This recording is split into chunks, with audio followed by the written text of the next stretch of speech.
Okay, good afternoon, everyone. Welcome to this video lecture series on Mason's gain formula, part 5.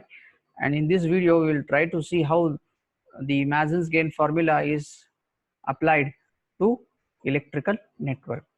Okay, so before going to apply the Mason's gain formula to electrical network, we need to study the electrical network. Okay, and based on the various elements of the electrical network like the capacitor, inductor and the resistor, we will try to find the signal flow graph first and then we'll apply the Mason's gain formula. So let us consider the signal flow graph concept again here, which is an application for an electrical network. Okay, if you to construct any electrical network here, we need to consider few steps. Okay, so what we have seen in our module number 1 is for a given electrical network, we will be finding the Laplace transform. Okay, the Laplace transform for the three basic elements for R, L and C. For R it is R of S, for C it is 1 by SC, for L it is S multiplied by L. Okay, so here are the few steps to find the signal flow graph for a given electrical network. Okay, so the first step for any given electrical network, what I have shown you in the model question paper, for an electrical network you need to find the signal flow graph and then apply the Mason's gain formula. So I have taken the question from the model question paper and I will show you how to find the given transfer function for a given electrical network. Okay, and this is very important and they have asked for 10 marks. Okay, so this question is more important. So before applying the Mason's gain formula, okay, you need to find the signal flow graph. Okay, now to how to obtain the signal flow graph is more important. So to obtain the signal flow graph, we have basically 4 steps here. Okay, 5 steps. So the first step is, for a given electrical network, find the Laplace transform. Okay, and then redraw the network. For this network you need to find the Laplace transform.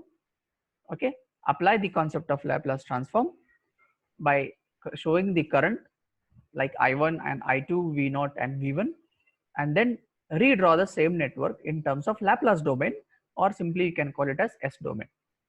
The second step is, after finding the Laplace domain, write the equations for the different branch current and node voltage. Okay, so we may have the loop currents, correct, and then we will be having some node voltages. Here we have only one node, so therefore we will having only one node and two loops.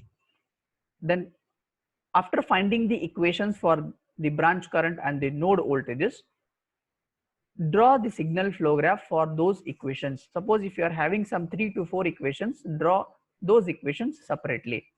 This concept of electrical network or drawing the signal flow graph for a given electrical network, we have already solved the problem in our previous lecture, but only the difference is we have solved the signal flow graph, applied the Mason's gain formula for the system equations. Try to listen very carefully for system equations.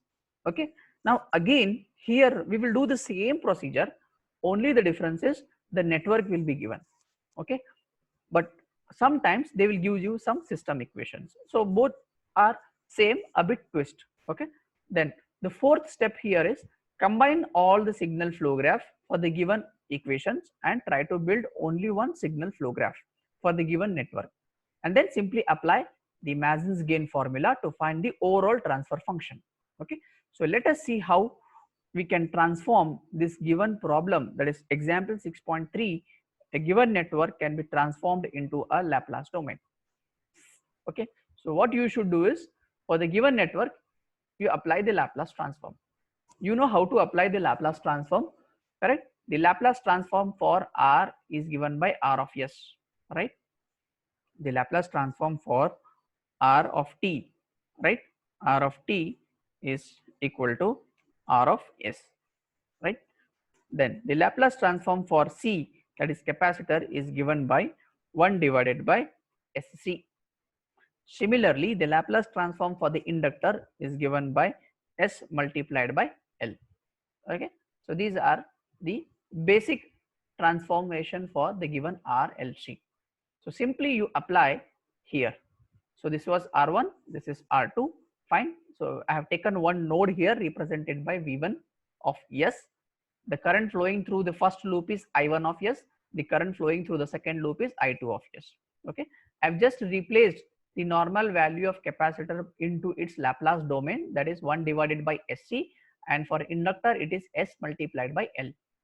So instead of V1, I have written in Laplace domain, that is V1 of S, and for V0 it is V0 of S.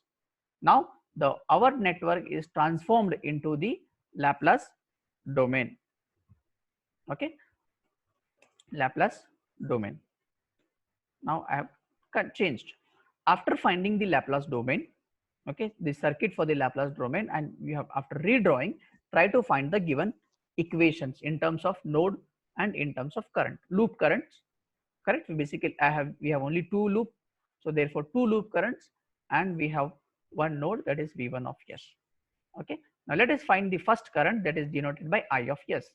So the current flowing through the first loop is denoted by I of S, is equal to Vi minus V1, this node voltage here. Okay, so this applied current will be flowing from this point to this point, so therefore it is Vi minus V1 divided by R1. So give it equation number 1. Apply the node current, sorry, node voltage, or you can even go for finding the I2 also. So I2 is equal to what? I2 is equal to, okay, V1, the node voltage, minus the output voltage divided by R2. Okay, divided by R2. So this is the second. Similarly, find the voltage at V1. So V1 is equal to I1 minus I2 divided by this capacitor value, that is 1 divided by SC. So we find the value of V1. So give the equation number 1, equation number 2, equation number 3, and the output voltage is obtained across this inductor. It is given by V0 is equal to the current flowing through this inductor is I2 multiplied by SL. Okay, so how many equations we have now? We have total 4 equations. Okay, we have total 4 equations. Now after finding the 4 equations, okay, draw the signal flow graph for each equation. Okay, so what you should do, draw signal flow graph for each equations. Okay, so each equation, so we have to draw the, sorry, we have taken 4 equations. Let us draw the signal flow graph for each equations. Correct? And now these 4 equations are your system equations. From here onwards, your signal flow graph calculation is almost similar what we have seen in our previous video lecture. Okay, so these equations are given. Okay, sometimes they give you the direct equations, draw the signal flow graphs, but in this problem they have given the network, we have converted into Laplace domain. Okay, and then we have written the equations. Now let us go for finding the signal flow graph. Okay, so let us draw the first equation. Okay, in the first equation, I have told in my previous topic that on the LHS side, on this part of the equation, they are your outputs, right? They are your output equations or output nodes. Okay, they are output nodes. Okay, on the LHS side, they are your input nodes. Okay, so let us draw for first equation. So how to draw the first equation? Your I is the I1 is output, Vi and V1 are input. Okay, so I have taken the 3 nodes, that is Vi is my input node, I1 is my output node, and V1 is again input node for equation number 1. Later this V1 will become output node for second signal flow graph. Okay, so how to draw, how to take into the consideration here is your draw a line between Vi and I1. So you can see I've drawn a line between Vi and I1, and the gain for this particular branch is nothing but 1 divided by R1. Okay, 1 divided by R1.